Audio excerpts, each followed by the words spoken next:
Mitandao ya kijamii inaweza kukupa faida au hasara. Ni wewe tu unachagua unanufaika vipi na hiyo mitandao unaitumia. Tunafahamu sasa hivi utandawazi umechukua nafasi kubwa sana kwenye ulimwengu wa vijana.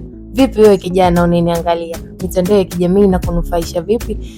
This is all of us. Sisi sote ni wamoja. Hapa tunapata kuzungumza mada za burudani na mazungumzo yanayotugusa sisi sote. Au mnasemaje? Kabisa. Wow, uko poa? Niko poa. Leo umependeza. Oh, wow, Yemi. Oh, yes. My name is Nareza Emilituan. You can call me Nahia. Niko na mrembo Welonisi pamoja na Yemi Jeiara. Leo hapa tunazungumzia mitandao ya kijamii. Welu, wewe unaitumiaje mitandao ya kijamii mama? Inakupa faida au inakupa hasara? Yaani, kwanza nitulie vizuri, tuongee vizuri. Unajua mitandao ya kijamii inasaidia kwa namna kubwa sana. Ukiangalia sasa hivi tunafanya biashara nyingi online business. Hivyo unajua sasa kuna baadhi ya asilimia kubwa watu wanafanya kazi, sawa? Alafu bado wanasoma. Wanasoma na wanafanya kazi. Kuna mambo mawili. Unaweza kama mtu anasoma online na anafanya kazi, au mwingine anakuwa anafanya kazi online huku anasoma.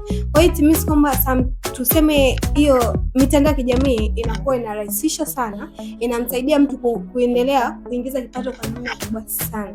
Mitandao ya kijamii yani ina faida kubwa sana. Ina nafasi kubwa sana.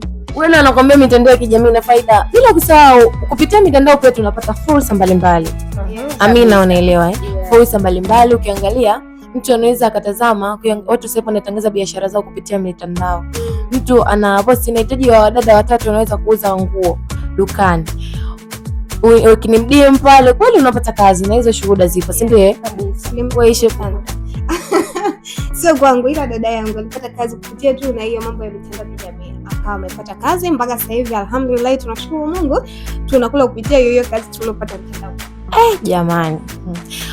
Usiache kucomment, kulike na kusubscribe pale mjini YouTube bwana. This is All of Us. Instagram All of Us, TikTok All of Us na YouTube ni All of Us TV. Au unasemaje? Yemi. Yeah. Hii mitandao tunaizungumzia hapa. Ndio hii mitandao ambayo inatumika ndio tunafuata kupost hiki tunachokizungumzia hapa. Wewe mitandao unaionaje? Mitandao mimi ina faida pia na hasara. Sitoelezea faida nyingi sana wala hasara nyingi sana, but mitandao ya kijamii ina hasara pia. Hasara ya kwanza ni vijana wengi sasa Gen Z, kama alivyosema mwenzangu, Gen Z wanapata faida, pia Gen Z tunapata hasara kwa sababu muda mwingi sana tunatumia tukiwa katika mitandao ya kijamii, social media. Yes. Kwa hiyo tuna nguvu nyingi sana au akili nyingi sana tunaziwekeza kwenye mitandao ya kijamii.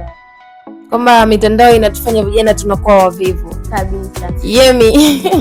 Yemi ananigumusha mbali sana kwamba kipindi sijamiliki simu, mimi nikishika simu ya mama wangu atanikuta TikTok ninamalizia bando. Au wewe ujala bando la mama yako?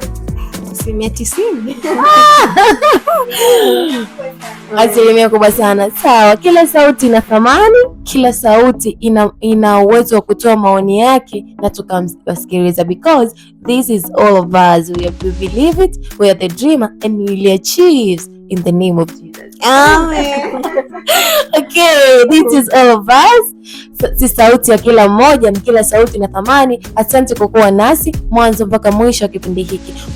Mwisho wa kipindi hiki ndio maandalizi ya kipindi kingine kijacho. Usiache kutufuatilia kwenye mitandao yetu ya kijamii, Instagram, TikTok pamoja na YouTube online. Comment yako ni muhimu sana. Swali ni moja tu. Dondosha comment yako na utuambie wewe unanufaika vipi na mitandao ya kijamii, au unapata hasara gani kupitia mitandao ya kijamii. Ulikuwa nami Nahia Kamala, nilikuwa naye Welonisi pamoja naye Yemi Jeiara, the DJ. Usisahau. Bye bye.